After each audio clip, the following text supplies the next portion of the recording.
অনেকেরই ধারণা গ্রামে সবকিছু হাতের নাগালে পাওয়া যায়, এই যেমন দেশি সবজি, দেশি মাছ, তরকারি। আসলে যুগ পরিবর্তন হয়েছে। এখন হয়েছে কি, জেলেরা ভালো মাছ পেলে সেগুলো আর গ্রামের বাজারে বিক্রি করতে চায় না, বেশি দাম পাওয়ার লোভে সেগুলো কিন্তু শহরে চলে যায়।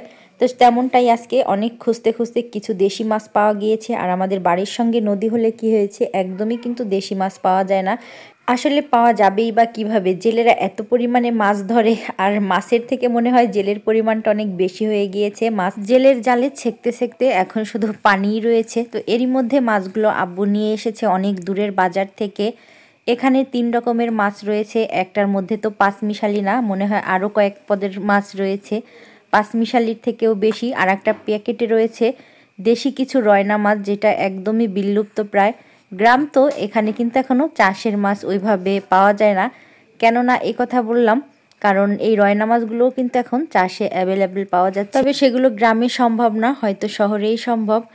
এছাড়াও রয়েছে আরও কিছু টাকি মাছ। টাকি মাছ আমার কিন্তু বেশ পছন্দের, বলতে কোনো লজ্জা নেই। লজ্জা কিসের, নিজের পছন্দ আপনাদের সঙ্গে আমি শেয়ার করতেই পারি। আর এরকম আছে অনেকেই টাকি মাছ খায় না, অন্যের কথা কি বলবো। আমার ঘরের মধ্যেই কিন্তু আমার আব্বু, আমার ভাইয়া টাকি মাছ খেতে চায় না।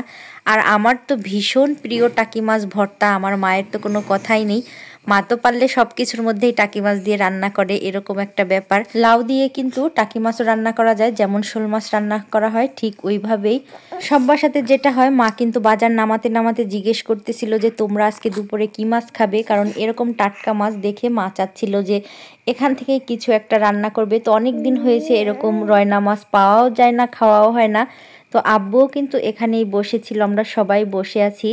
আর হয়েছে কি, আমি যে ভিডিও করেছি এটা তো মা জানে না বা বুঝতে পারেনি।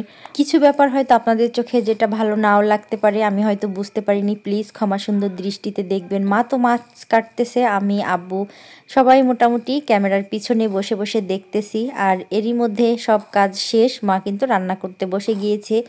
আজকে যে ছোট মাছগুলো এনেছে তার মধ্যে থেকে রয়না মাছগুলো রান্না করা হবে। আর এখানে রয়েছে কিছু মাছের মাথা, এগুলো দিয়ে ডাল দিয়ে রান্না করবে, একবারে কষিয়ে তারপরে প্রেসার কুকারে বসিয়ে দিবে ডাল দিয়ে। আমি কিন্তু আপনাদের কোনো রান্না শেখাচ্ছি না, যেভাবে আমার মা রান্না করে বা আমি রান্না করেছি সেগুলোই এতদিন শেয়ার করেছি। এখন যেহেতু আমি গ্রামে এসেছি, তাই মায়ের হাতের রান্নাটাই মাত্র শেয়ার করছি।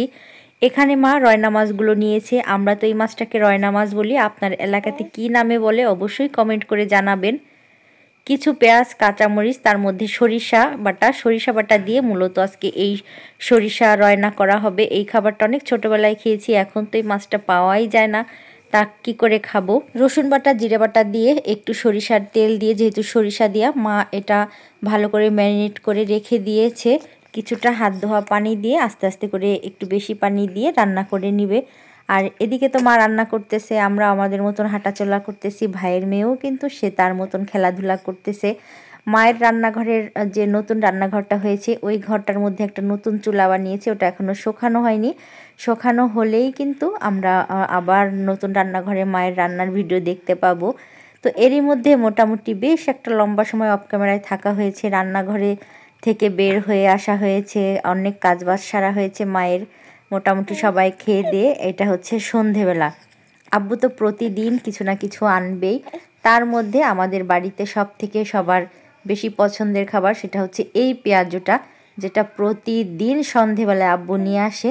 প্রতিদিন থাকে এই খাবারটা, দেখে হয়তো ভাবতে পারেন যে একই খাবার কেন এত বারবার খাই।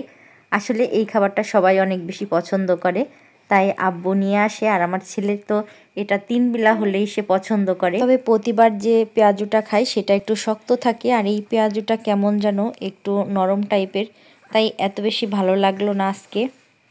এরই মধ্যে ভাবি আবার মুড়ি মাখিয়েছে, আমরা তো সবাই খাচ্ছি। বাবু কিন্তু লেপের উপরে শুয়ে শুয়ে খেলছে, সময় পেলেই সে থালার মধ্যে টানাটানি করে। তো যাই হোক, সবাই ভালো থাকবেন, সুস্থ থাকবেন, আল্লাহ হাফেজ।